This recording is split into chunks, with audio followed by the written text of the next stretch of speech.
everyone. Welcome to the show. Today we have Ashish sir with us. He's the CPTO at Progcap. My first company was Progcap, so it's very special for me. So hi Ashish, Hey welcome. man, thanks for having me on board. So yeah, it's been a long time since we talked. We spent like around 2.5 years together, so of course we'll come to Progcap, but I wanted to know more about your early days of your career. So you started your career with ICI India, and you got a chance to wear different hats. Had hands-on product management and even sales, as I remember you told us in Goa. So can you tell us about that?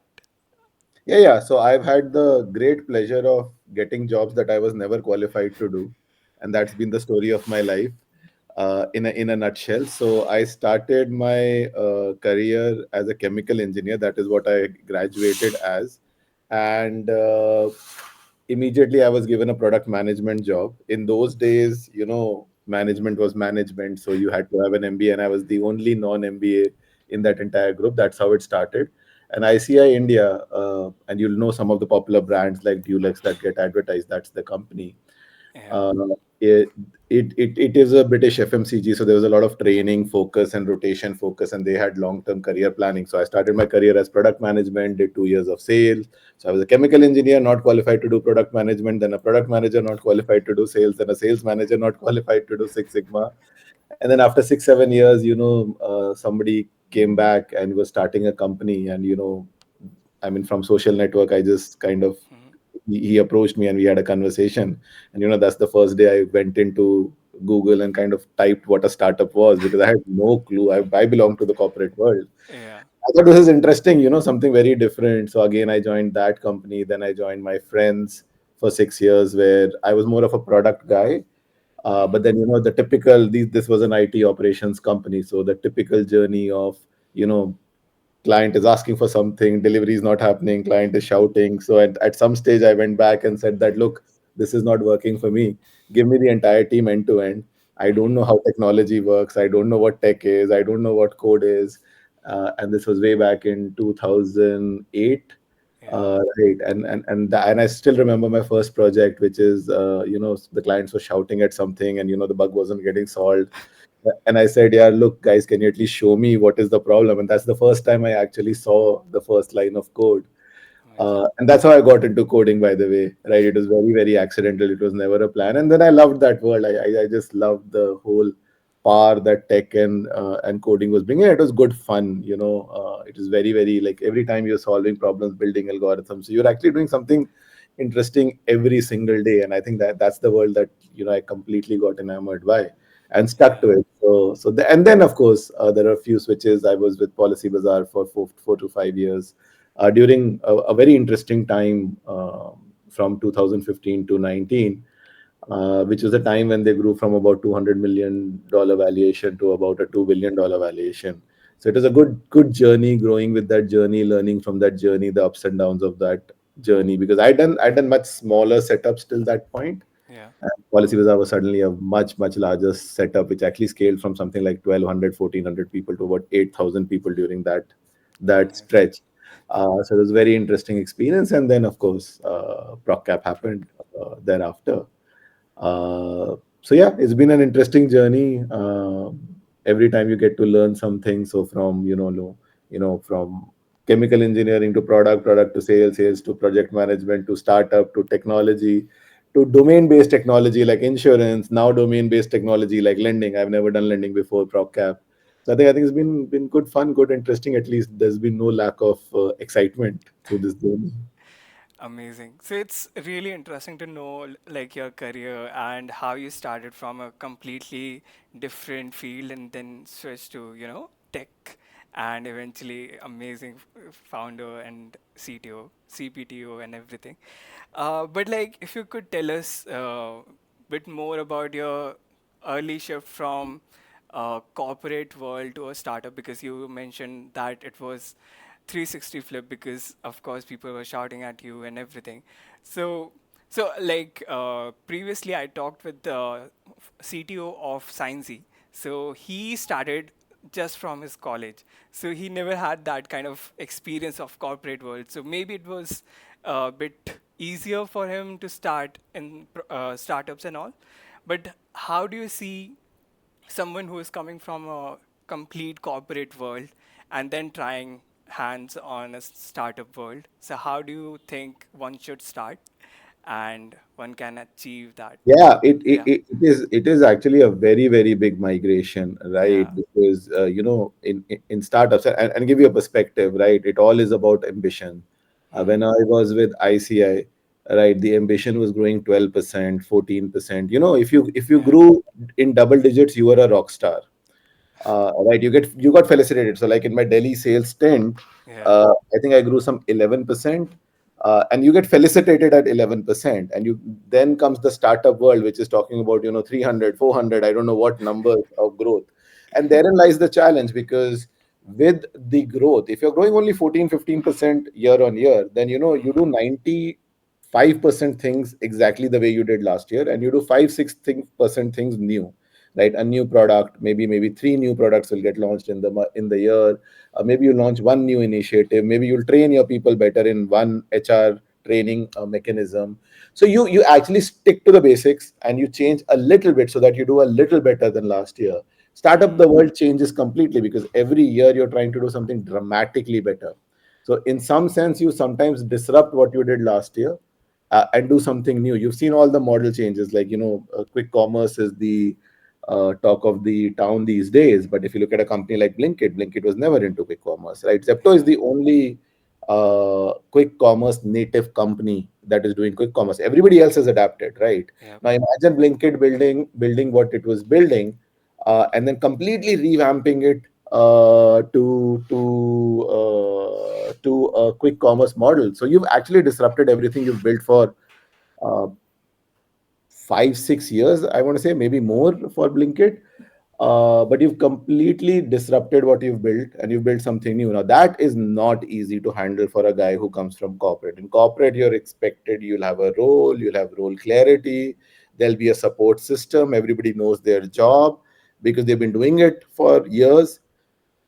In startups, things start to change, and I'll give you that personal experience. I came in, I was a product guy. My job was to sit with the clients, understand what their needs is, and then guide them, advise them, and help them understand what they should be building, right? So I had a very product advisory consultative role, but then the delivery wouldn't happen.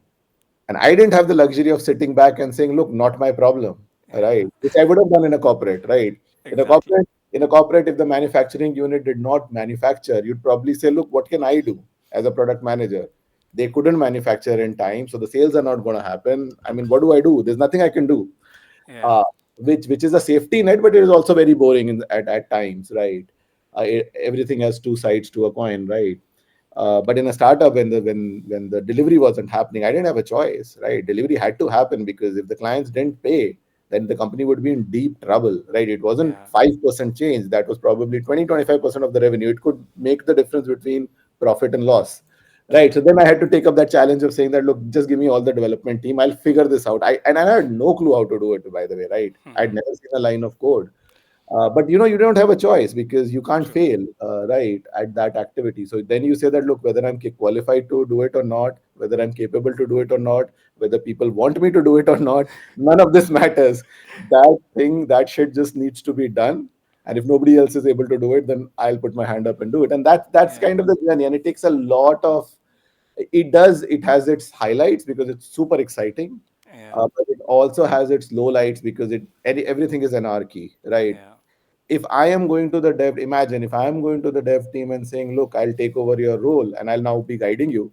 The same could happen to you, which is like yeah, somebody else saying that, look, you're not doing your job well. This is how you should be doing your job. And you're looking at that guy and saying that, hey, you've never done this job. Why are you telling me how to do my job? Right. So it swings both ways. yeah, yeah, Great excitement, great fun. I've loved the ride.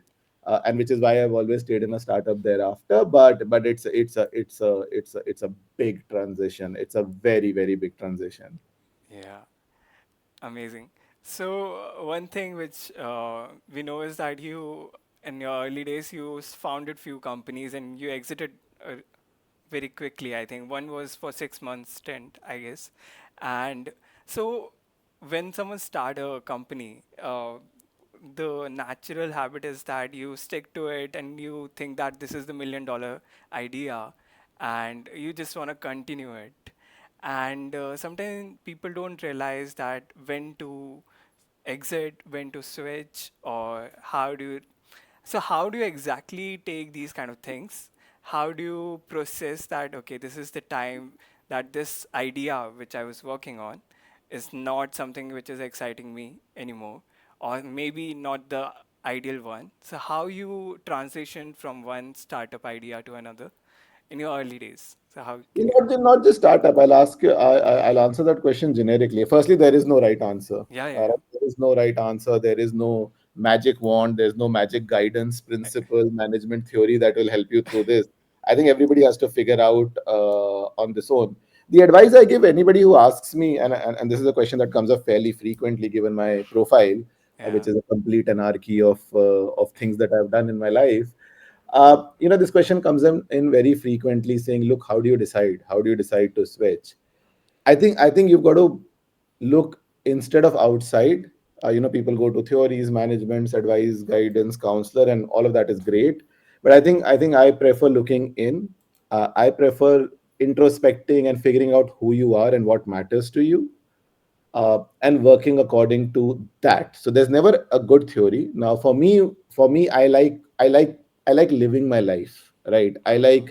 I don't plan too far ahead. I don't plan for the future. I've never been very ambitious in terms of building a $1 billion company. I like my life. I like living my day every day. Right? Yeah, That's how I've always lived my life. So for me, the answer always lies in, am I enjoying what I'm doing?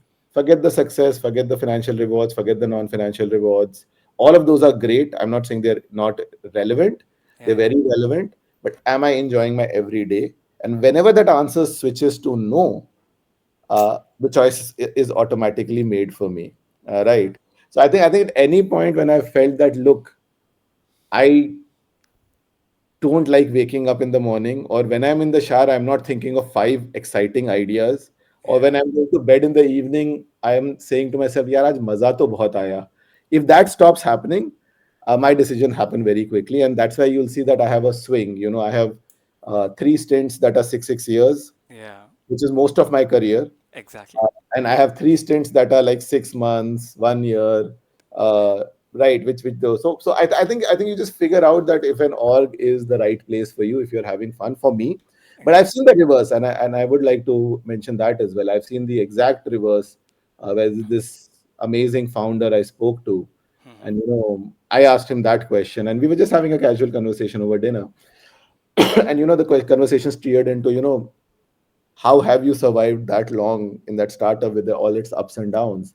And he said a very interesting thing. He said something. He didn't talk about ambition. He didn't talk about the need to build. He didn't talk about anything. He just said a very simple thing. Look, if I had shut down this company, I wouldn't have been able to face my children.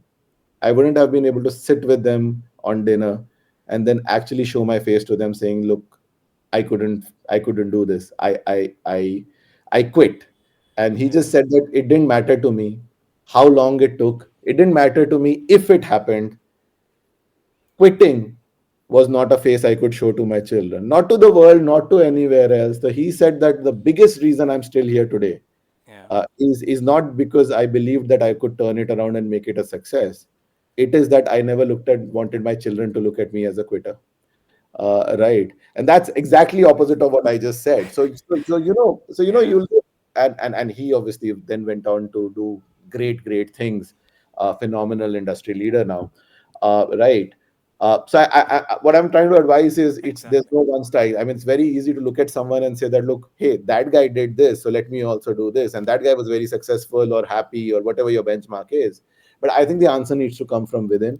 I think you've got to be very clear into why you're doing things. If you look Yeah, at any time I told you during my journey, right, mm-hmm. at no point have I told you that, I did it for an ambition or a gain, right? I always did it because it was fun. Like, I didn't know what a startup was. I got into a startup because it sounded like fun. I had no clue how to do a startup.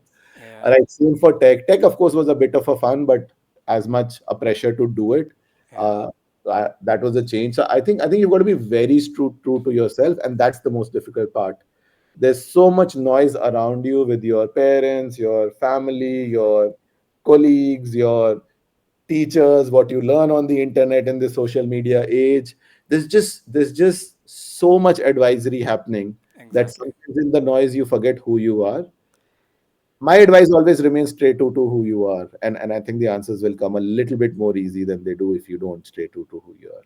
Exactly. And does that gut play an important role in this decision? Because, like, for me, when I was at Intel, somewhere I always knew that this is something which I don't want. So I decided, even though the whole society and everything, they tell that, oh, Intel and everything. But in the end, when you know that this is not true, good for yourself, then you should move ahead. So I think, That's yeah. exactly right, and I don't think it is gut. Gut is a component. I think Hmm. it is an analysis and understanding yourself. So Intel is a brilliant Yeah, place for 99% of people in this world. exactly. But if you are that 1% for whom Intel is not the right place, then you know yourself, and I think you back your instincts, you back your ability to understand yourself, and actually you put your hand up and say that look, the only person who understands me is me. Exactly.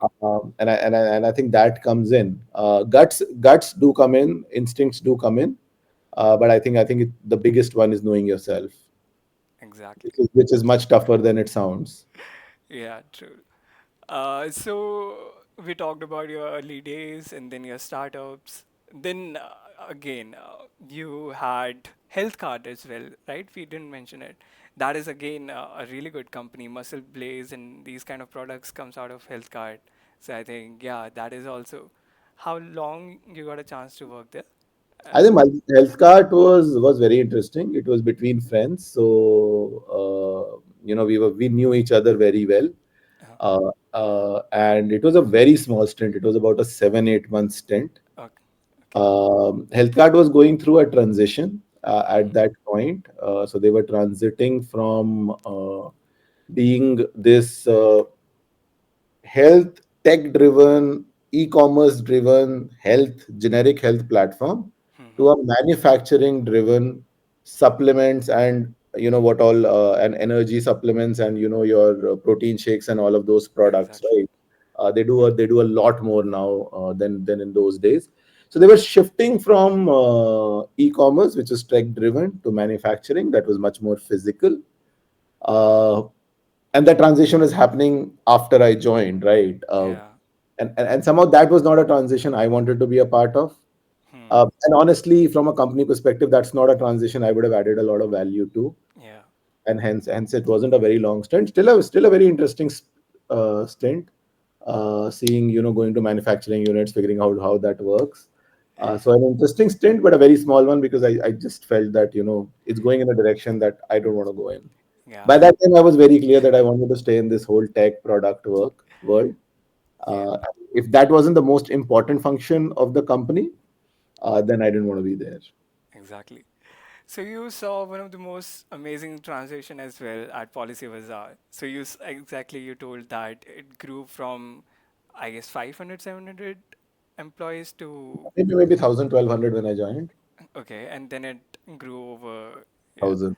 yeah. So how was it, and how was it to build a tech product in a company which is transitioning at that kind of scale, where you see things moving much differently and maybe faster, maybe slower, because when company grows, maybe people are hesitant to do innovation. How does that works? And if you No, can no. tell, yeah. Policy Bazaar was complete super fun. I mean, with all its anarchies and tough days and things going wrong. But Hmm. but I think if you asked me for one adjective for Policy Bazaar, I'd say super fun. I think one of the uniqueness about Policy Bazaar is, and I think you rightly said that very often as you scale up, your Hmm. speeds, your need to innovate goes down. But I think that culture in Policy Bazaar just never changed with scale. Policy Bazaar was as hungry to do new things when I Okay. joined as they were when I left. And I think that is kudos to that company to maintain that level of innovation. That's not to say everything went great. Yeah. Uh, That's not to say there wasn't friction. That's not to say that, two people, somebody would say, don't make a change, everything is going well. Somebody would say that. So there was enough and more struggles, but super fun, because that org has always been very, very hungry to innovate. Like, they just kept doing one new thing after the other, after the other, after the other. And if some crap happened because of too many changes, then that org was very mature in saying, look, there'll be fights. Nobody's saying there won't be fights, Yeah. but but at a macro level, that org always would have the strength to say that, look, we tried, we failed, no problem, let's move on to the next experiment now. They wouldn't say that, hey, we've had three failures in a row, so let's be very cautious about what we do next. No, that never came in. And that's why Policy Bazaar was super fun. It was very much like my first ICI pay stint.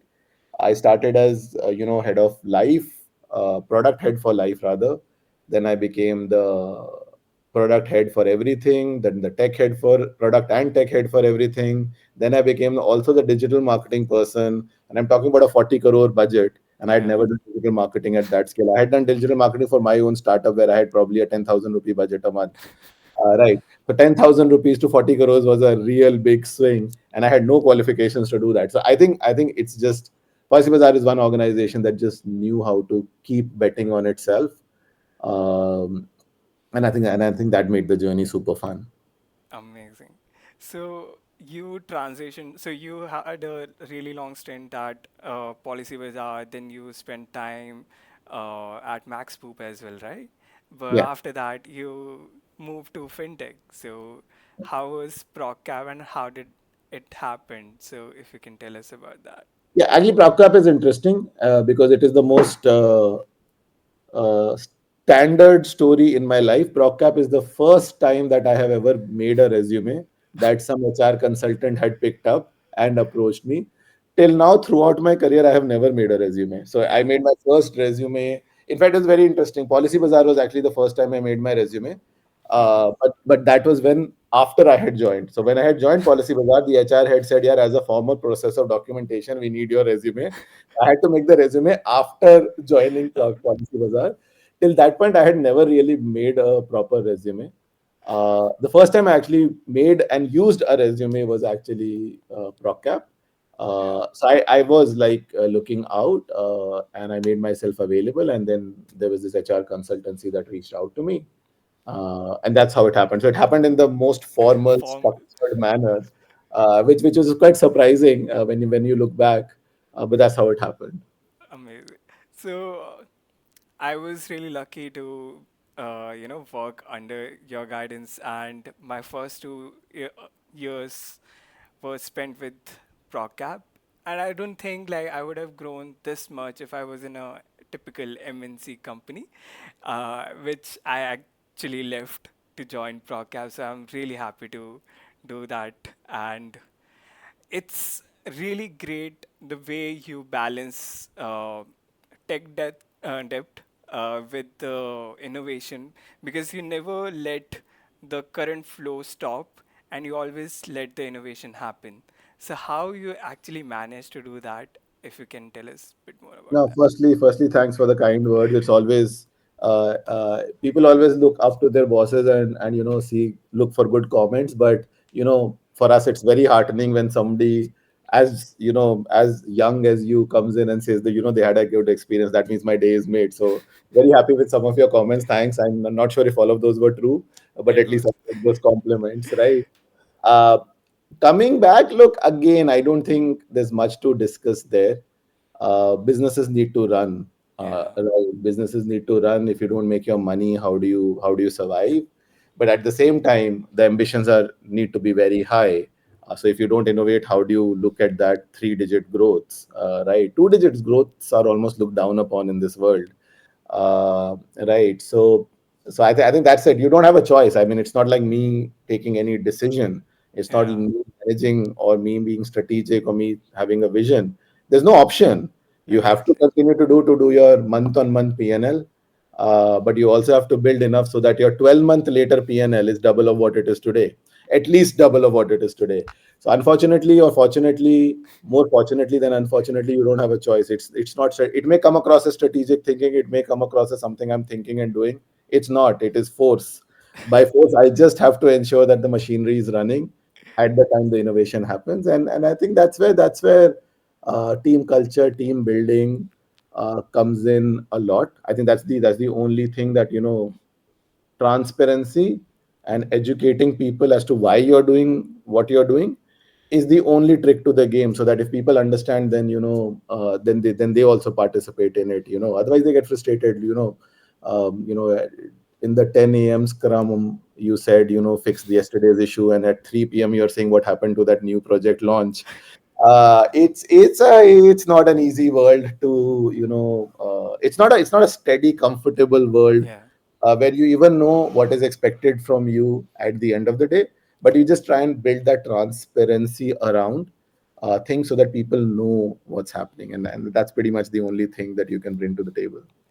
Yeah, but you have always backed young talents. So when I was at Progcap, you always had, push us to, find our limits and even figuring out, giving us opportunity to try new things within the organization. That is something I know happen in startup, but like at Progcap, which is now at a decent level, still we got a chance to make or break few things. So it was really fun. But So again, I keep saying this. yeah. There's no right or wrong to this. I've seen leaders who are very quality and accuracy conscious, and they've done a brilliant job at building superb things.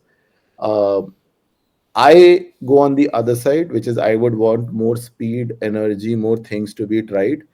Maybe I've never been a domain expert, so I've never known really कि मैं क्या कर रहा हूँ. Hmm. Right? You figure out. You let failures or successes tell you whether you were right or wrong, rather than Yeah. theory. Just because I've never been a domain expert, I've never done lending and lending. Right? There are people here who've done lending for 20 years, so maybe they have a better understanding of what should and shouldn't be done. For me, my entire career, it's just been one discovery after another after another. So I go with the fact that I need speed, I need energy, I need enthusiasm. And I think if a few mistakes happen, then that's fine, and that then becomes a part of the culture, right? So the entire culture becomes that, look, if somebody wants to try something new, let that person try it, as long as it aligns to, Yeah. overall goals, right? I mean, obviously, in our Procap, we're certainly not going to teach people breakdancing, right? If somebody says, I want to come Of course. break, that's not going to happen. Maybe great for him, but not for us, right? So as long as there is basic alignment, Yeah. you are on the side of saying yes, you err on the side of putting a lot of timeline, speed, energy, impact pressures on people. But if things go wrong, if that impact for some reasons, despite best intent, is not achieved, or somebody makes a what may be a very silly mistake, Yeah. then I think the reverse is that you're very, very patient with that person. If you make put people under fear of failure pressure, then this culture falls flat. Yeah. Right. So for me, energy, enthusiasm, people picking their hands up and fighting, nahi nahi मैं करूँगा, nahi मैं करूँगा, Yeah. is a much bigger win than somebody fighting saying, look, this was your fault, this was your fault. So I completely get into that mode where people remain energetic, enthusiastic. We try and reduce mistakes as much as we can, Yeah. but nobody's career is impacted because of a mistake that person made. Once that confidence comes in the team, then the team also starts saying, hey, let me try my hand at this, let me try my hand this. If it Yeah. breaks, we have an ecosystem that will somehow manage. Exactly. डांट हो सकता है, डांट पड़ेगी, but it won't be, again, like I said, it won't be long term. It will be a 5-minute conversation as to what Exactly. shouldn't have been done. So I think it's a very protective environment that I try and build in that sense, but also a very disruptive environment in terms of, comfort नहीं है, Yeah. but Yeah. calamity भी नहीं है, hopefully. Yeah. And I think that eventually then seeps in, and when everybody starts to understand that, then I think it just becomes first nature. And then people just, so like, for example, you guys have worked a lot with our head of engineering, who's an amazing guy.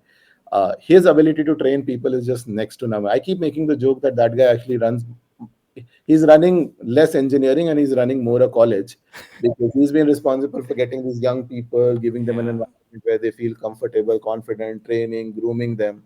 And I Exactly. think and I think what happens is, when you're clear and transparent, just luck just starts to happen with you. So, It wasn't with that intent that this head of engineering was hired, but that Yeah, guy just turned into this guy. So sometimes if luck backs you also when you're doing things consistently, exactly. and that's the story. So I think it's again, I keep going back to the one thing that I really believe, and the only thing that I will ever give out as a guidance is think deep, uh, and then stick to what you believe about yourself, about how you want to run the show, about what matters.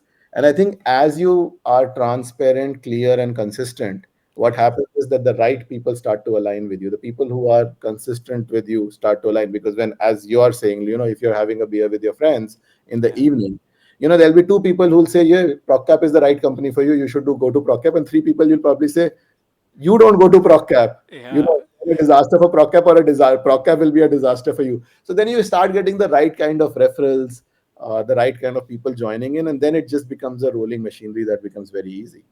yeah. Great. So when I was in ProCap, we tried few things with AI. I that was the early days of Chat GPT when I was there. So like it was just starting and everything. But now that we see that AI is actually growing much faster, we have MCPs and lot many things which can actually disrupt the market.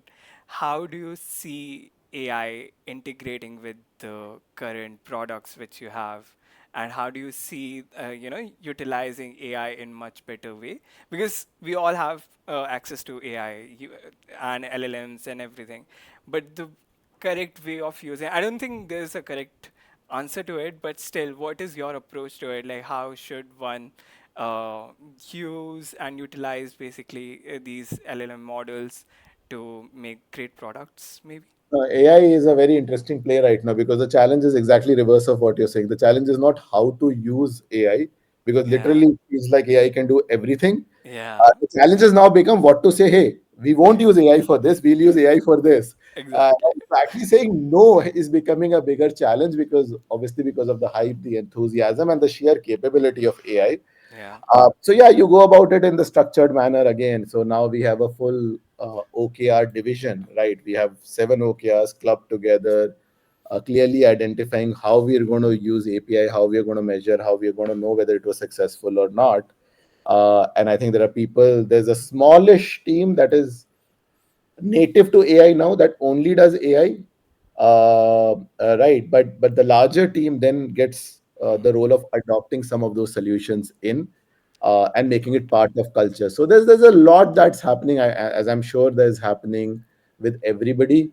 So we've taken a few targets, like 50 actual production use cases of AI by the end of this year. So we're not talking great. theory, we're not talking practical. We are saying where process, one step of the process rather, would be 100% automated via AI, right? So Yeah, we've got to find 50 such steps in our entire ecosystem, and we've taken a target of 50. I mean, again, don't ask me how that number of 50 came in. It's just a random number. We just thought 50 was a good number. We took 50. We are already at about 7 or 8. So we need to do another 42 next year. Of course, but in 3 months, we may end up saying we need to do 100 now, because every time we are putting a target on AI, we just keep yeah, increasing the target. It just surprises us every time. Every time we approach it with a little bit of caution, saying, "Yeah, fintech है, regulated industry है, थोड़ा ध्यान से करते हैं." yeah, And every time, just the capability of AI is just surprising us. So there's one line which is which is to actually put it into production, 50 steps automatically automated, and so on and so forth. So again, every product spec to be AI written, including all the workflows, all the codes, all the unit test cases. That's become another mandate now. So now the developers have been instructed that if you do not get a product spec, which will be yeah, very different to the world days you saw at Procap, which was like somebody sitting on your head saying, please make ye bana de," which is how yeah, we created. We're trying to evolve a lot beyond that. Right. So to a world where now the developers are being told, if you do not get a document which is structured this way, refuse to do the work.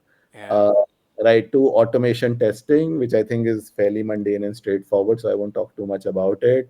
To building at least one launchable independent product, which we are doing this year, which is like which our take on AI, and which is global, which has not much to do with, let's say, fintech. To bringing it as part of culture so the productivity increases, which is, AI based coding, AI based BI, Yeah, generative BI, and AI based coding, stuff like that. So there are about 7 8 KPIs we've taken, uh, which are none of which are theoretical, none of which are like, let's figure it out and let's do it. Now these are KPI which are implementation KPIs.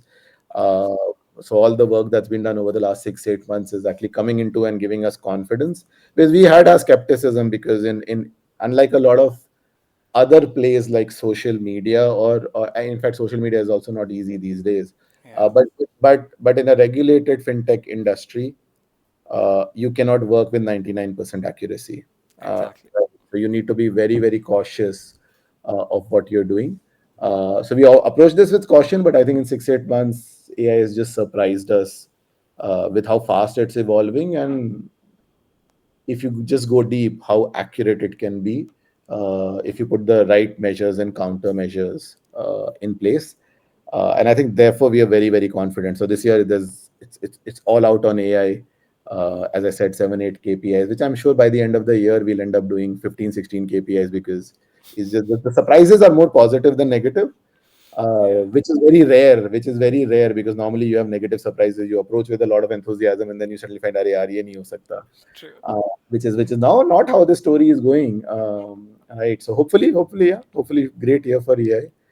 Hopefully, a year where it transitions from 3 4 people focused on it to everybody having done at least a couple of AI related projects in the year. So it Yeah, starts to become a DNA. It's already started becoming a DNA, because at least in the engineering team, almost everybody is writing AI based coding. New yeah, functions are all written by AI. I mean, everybody's gotten lazy now. Even if you can write the function on your own, you're like, who will bother writing these 10 lines and then putting in the comments? AI is writing fantastic codes with comments and all in place. So yeah. use it and then modify it. So yeah. I think really super excited about how far that journey could go. Yeah, I think code is just one part. The major part is how it actually solved a problem, which actually you told. So, like you as a chief product officer and a tech officer, uh, you have to manage both parts because, like, sometimes you feel like, अरे ये technically इतना possible नहीं है, or maybe इसकी deadlines might be different than what product want, but like you are the guy who is handling product and tech. So how do you balance your product intuitions with your tech capabilities, or maybe how things can be done? So how? It's not that difficult. I find, and again, that's a question that's come up quite a few times. But I've never seen the challenge in that. I mean, you ask the product guy, what's the impact? If that guy can answer, then it's a super high priority project. If the guy can't answer, you shut down that project. It's very simple, right? Yeah, And here's what happens. Here's the interesting piece. A lot of people, and given I manage more product and tech, I'll extend it to business. You'll see a lot of projects coming in which somebody will tag as critical, urgent, important, and then you yeah, ask him which metric will change by how much, and you'll see a project that came as urgent and critical not getting responded to for 3 months. So my way of doing this is very, very simple. Err on the side of believing people. So when somebody says, "Look, because of this, this will happen," I yeah, tend to not challenge them. I tend to believe them, unless, of course, they're saying something that is completely off. I tend to actually say that, "Hey, look, if you're putting your neck on the line and saying this will happen, then I'm willing to support you." But more than half the projects that get deemed critical, when you ask that question saying "Hoga kya?" which metric will be how much, you actually don't get answer. So actually, the workload reduces 50% just by that one question. Goes for business, goes for product. As long as that question on what are we chasing is very, very clear, then you go out and do it. I think again, I'd repeat. A lot of people talk about bandwidth, and I just think I just find the conversations on bandwidth utter garbage. Again, I go back to what I was saying. The way I would like to build teams is enthusiasm. yeah, And when a person is enthusiastic, now 16-hour days don't feel like 16-hour days. Like, I'm exactly. looking at my AI team today, where a lot of work is happening. Uh, those guys are working Saturday, Sunday. Work is not feeling like work. I mean, I think if you ask them, whether they'd rather play a RPG game or whether they do coding, they'd actually say coding is no more fun than an RPG game, right? True. Um, And I think that's the culture you want to evolve. And when that happens, decisions become very easy because people actually put their hands up. Same is happening in a lot. Like March is always a crazy period of us for us because Yeah. it's the peak for a financial season, and then there's next year to be planned. So there's a lot of strategic things you talked about. And every time something was required, somebody just puts their hand up and says that, Ashish, aap chhod do, you leave it. मैं आज रात को कर दूंगा. And then I'm seeing mails at 2 a.m., 3 a.m. saying, this work has been done without me once requesting, saying that, yeah, please, isko jaldi kar dena. Yeah. It just starts happening to us. I think it's just the consistency of culture, which builds character. It just makes things easy. So I don't think any of those have ever been a struggle for me in terms of, deciding. Yeah, and even I remember the ecosystem was so amazing that one day we had to do a demo with a distributor, and it was like day after, and me and Ayush were like, okay, how are we gonna do it? And I was like, okay, let me try, and I was able to actually complete the whole demo in just one day because the kind of support, the kind of back you the way you back your engineers is just amazing. The way we feel like, okay, it can be done because there's some kind of there's a responsibility, not pressure. So when that happen, it's automatically possible to do anything, I feel. Yeah. As I keep saying, all relationships are mutual, right? Yeah.